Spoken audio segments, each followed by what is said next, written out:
There's going to be a smear campaign against Michael Jackson by the defense of Conrad Murray, the team. I think it's starting already, and that's predictable. One of the reasons I'm making this interview now in New York is the fact that I think Michael's legacy is tainted. And somebody that was a friend, I feel very saddened to think that nobody really knew the Michael Jackson that I knew.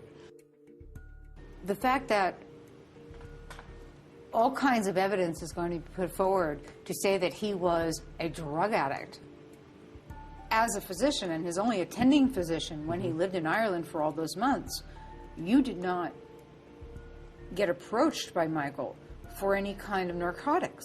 Absolutely not.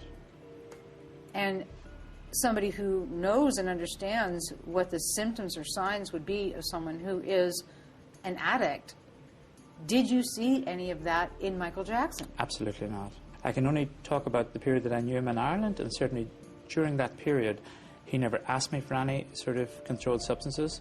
He never had any in the house that I was aware of, and he certainly never acted as if he had any. That, in my humble opinion, medical or otherwise.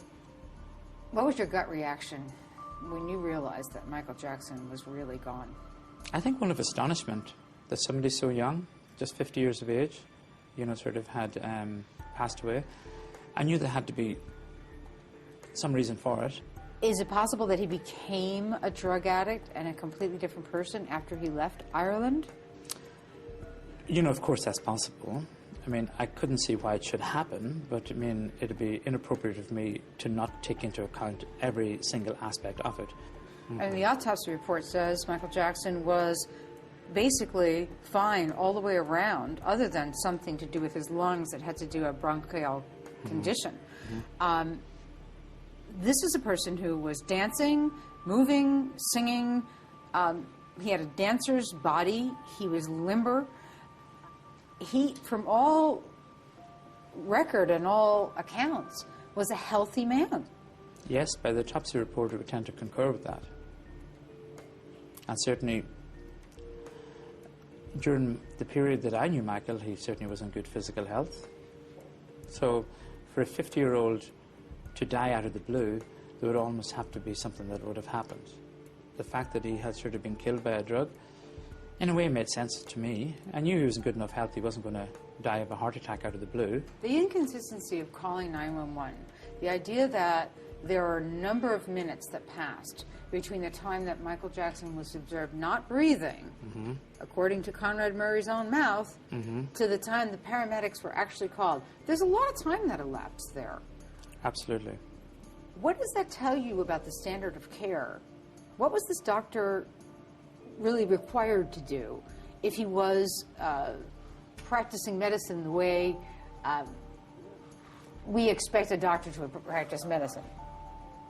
I suppose we don't fully know the circumstances surrounding it, and will probably come out in the court. The guard who appeared first on the scene in Michael's bedroom described Conrad Murray as performing CPR with one hand. Is that even logical? Again, I wasn't there when sort of Dr. Murray was in the room trying to perform CPR, but normally you would need two hands to do it, and we know from the autopsy report that at some stage somebody did do proper CPR because he had a fractured sternum and at least 3 other rib fractures.